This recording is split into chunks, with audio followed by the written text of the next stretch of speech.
Hey everybody, my name is Coach Maddie and I love sharing all my weight loss tips and tricks with you. And today I'm going to talk about me and my gym experience yesterday and what happened. So, yesterday I walked into the gym. It was rainy outside. It was still really dark in the morning. It was quiet in the gym. I don't think the music was working at the gym and my AirPods were dead, so I didn't have any music. It was just one thing after another. It was not going well. It didn't look like a workout was in the cards for me. And so I showed up. I went to the change room and I was kind of sitting in the change room for a bit. I don't think I was fully awake yet. I was like really groggy and just not in the mood to push myself or sweat or really move my body. But I sat there and I'm like, okay, I'm dressed up. I drove here. Worst case scenario, I can do a 20-minute workout and leave. But I can't not show up for myself today. I can't let how I feel dictate what I do, because 50% of the time I'm feeling tired or I'm stressed or I'm anxious or I'm XYZ, right? 50% of the time, maybe you still have some positive emotion, but you also have some type of what we perceive as negative emotion sitting in you at some point, right? You're rarely ever 100% happy and content, right? There's always something going on where there's other little emotions peeking in, up and down, coming and going. So if you let an emotion dictate your action, 50% of the time, you're only going to get done what you have to get done. The other 50% are going to tell you it's not important. Take a rest. The couch is more comfy. You deserve a break.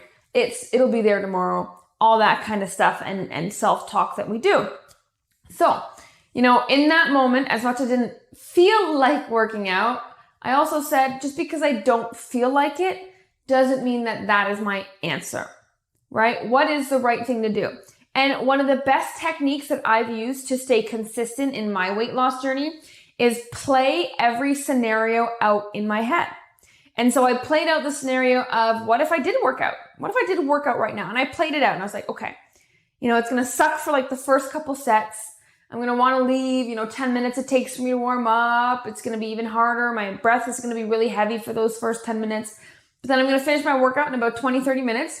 I'm going to feel awesome. I'm going to walk out of the gym with my head held high and be like, fuck yeah, I did it. I'm feeling good.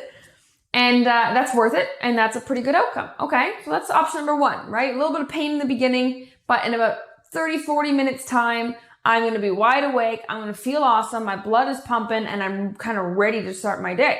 That's kind of one option. Now, the other option is I get up and I leave right now. And I go home. There's lots of other stuff I can get done. I got a huge to-do list. But by the time lunch rolls around, I'm not going to have that endorphin rush from the workout.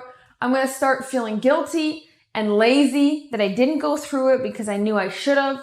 And I've got goals, and my goals are still the same distance away from me as they were the night before, and I didn't make any progress to inch closer to them. And I'm going to feel guilty, and my mind is going to get the best of me. And all day I'm going to think about, if only I worked out. I should have worked out. Why couldn't I make myself work out?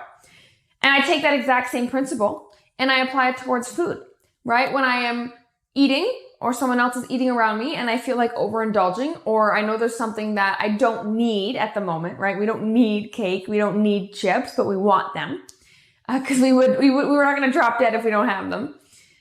So I ask myself in the moment, okay, play out the scenarios. If I didn't have it, if I stayed strong, what would happen? Well, I'd be more present in the moment. I could take my mind off food. I could maybe even have a better connection, a deeper conversation with the people I'm around. I'm going to be able to sleep better tonight because I didn't have crap in my body. Because I slept better, I'm going to wake up earlier and be more productive the next day and be more likely to work out because I'm feeling better. And next morning when I do wake up, I'm going to have so much pride in myself, I'm not going to want to wreck it. And so by saying, maybe no for 5 seconds right now, you are setting up your entire week to feel amazing and full of pride and that you can actually do this. It's evidence, right? It would be stacking evidence that, oh, you can do this. Look at your healthy decisions. Look at how you're pushing yourself. Look at how you were strong here. You can do it. So option number one, I don't have the chips. I'm now building evidence to my subconscious self that, hey, I can actually do this journey. I can actually lose the weight. And on the flip side, same idea, follow that path. Like play it out in your head. You know you best. You know what you do. You know the traps you fall in. You know the patterns that you always repeat and recycle, whether that's the actual actions or the thought processes that follow after the action. So you eat the chips, then what happens? You feel gross. Your belly's full. You're a little bit more tired. Maybe you want to take a nap. And at the very little, you're like, ugh, shouldn't have done that. Right? And then how do you feel? How do you feel? Because maybe you feel like crap right now, but when you make those bad decisions, you feel even worse. And sometimes you just need a reminder about that. It's 5 seconds of pleasure for 24 hours of disappointment, regret, and guilt. That is not worth it. That scale is unbalanced to me. And so I went for my workout. I showed up for myself. I got a little sweat on. Was it the best workout ever? Absolutely freaking not. But just because I can't give 100% doesn't mean I give 0%. I can muster up something. You can muster up something. Do something for yourself. Short-term pleasure can be sacrificed for long-term gains, because I can tell you those long-term gains are 1,000 times, 2,000 times, 1,000,000 times more worth it, more exciting, more fulfilling than a piece of pizza, a piece of chocolate, or skipping a workout will ever be.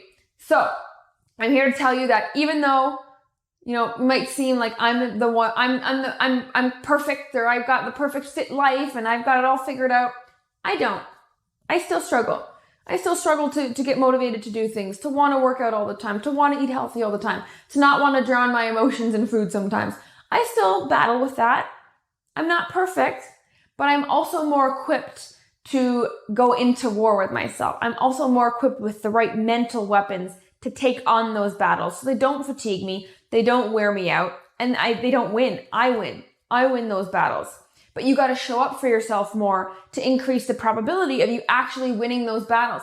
If you don't even try to fight, regardless of if you win or lose, sometimes that's not important. Sometimes the only thing that matters is, did you show up? Did you try?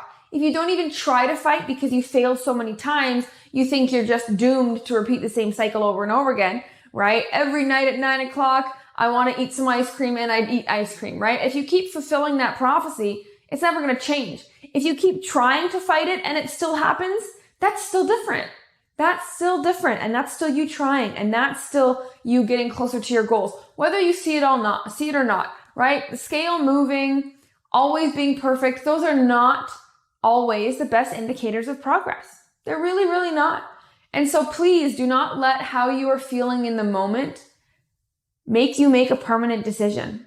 Missing a workout is a permanent decision. You can never get back. You've now missed that day forever. It's just like sleep. If you're missing hours of sleep, you can't just crash on the weekend and make up for it. Sure, will that help you recover? Absolutely. But you still miss that sleep during that time that you'll never get back. Never. Never. You are as young as you will ever be right now, and you are old as you've ever been right now. Take advantage. Take advantage. What does that mean to you? So don't let emotions dictate permanent actions that have repercussions, and play out each scenario in your head. Play out the positive outcome, play out the negative outcome, because when we can foresee the future, we can make better, rational, logical decisions instead of getting wrapped up in our emotions and what we feel like and what our body and brain is trying to do to keep us safe and comfortable and warm and cozy, right? That's what we have to avoid. Our body's really good at that. As humans, we take the path of least resistance. So we don't ever really want to do anything outside of our comfort zone. We literally fight our biology to do that. And so in order to actually fight your biology, which is a big task, you have to sit down and have more conversations with yourself. You have to have more battles with yourself and put up a good fight, not with the intention of winning, not with the intention of losing, but the intention of, I'm showing up to fight for myself today. If you have that attitude, how can it not pay off? If you wake up and say, today I'm fighting for myself, how can you not eventually win? Even if it's, 5 months from now or 5 years from now.